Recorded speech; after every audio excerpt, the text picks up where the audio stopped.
Hello everyone, I welcome you all to the very first episode of the Army Men Kill Count series. And what better way to start the series by starting with the classic Army Men video that we will be covering. And I am of course talking about Frontline episode 1 was made by YouTuber IMC Productions, who will be linked in the description below.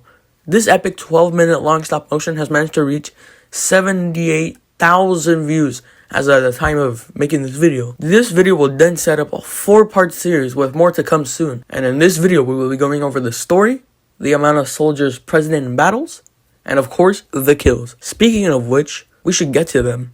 The first episode starts off with one of our main characters named Captain McNamara, who will be leading the Tans into battle with General Anderson, a Tan general. Oh, and keep this guy in mind, because he'll come important later on. Well, then we get led on to know what the background is and to what the tent will be doing. Wow, an isolated tropical island at the west part of our sea.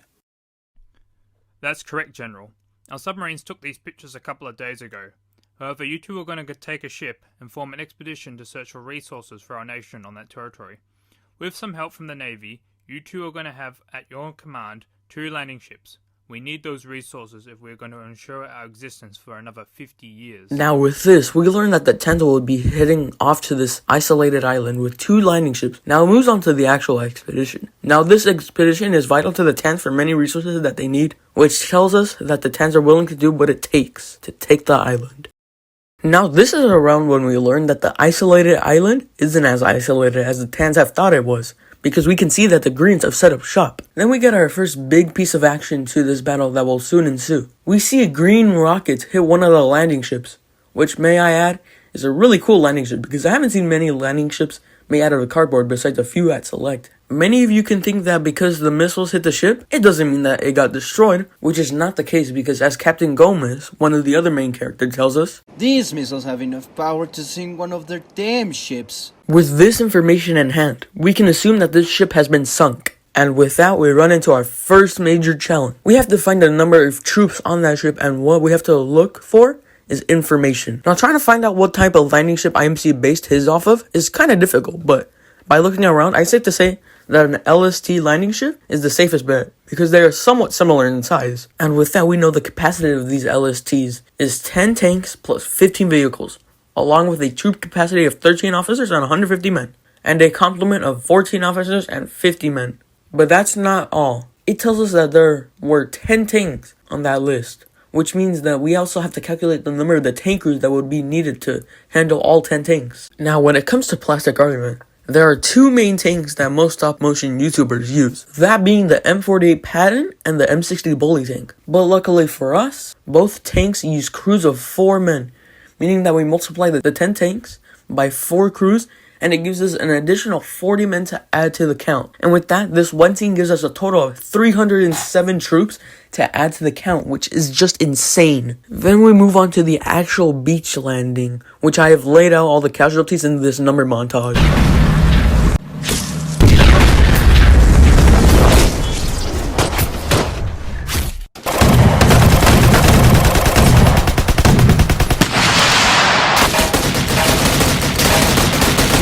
Load your weapons. Load the cannon. Open fire. Kill them all.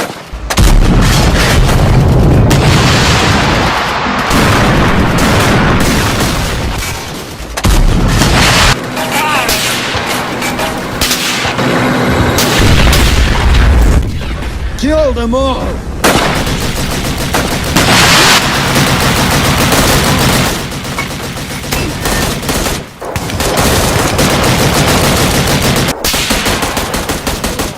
With all the carnage slowly coming to an end, we see some Tan troops get up to the seawall. And if you're wondering if I will count the bodies that we see here, I will, but in a different way than now. Then we get into the first few green casualties, which starts with a bang. Literally. With all of these scattered assaults by the Tan, it gives us many different tan and green deaths that I have laid out here in this kill montage.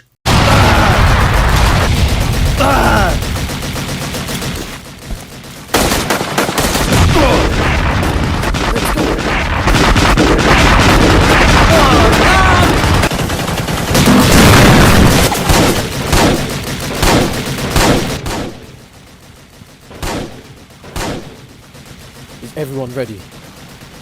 Yes, Sergeant!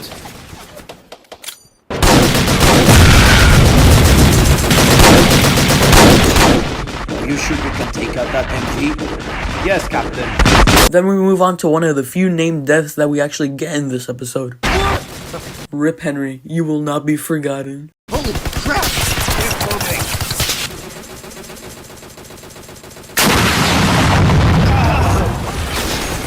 Then we see a particular scene that gave me nightmares.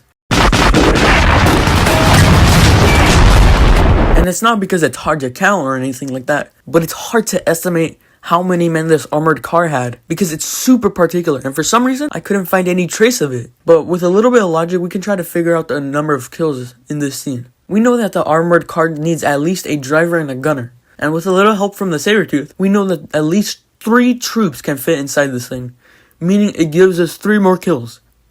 Except it doesn't, because in the very next scene, we see 2 of the soldiers with Sergeant Adams, meaning I did all that for nothing.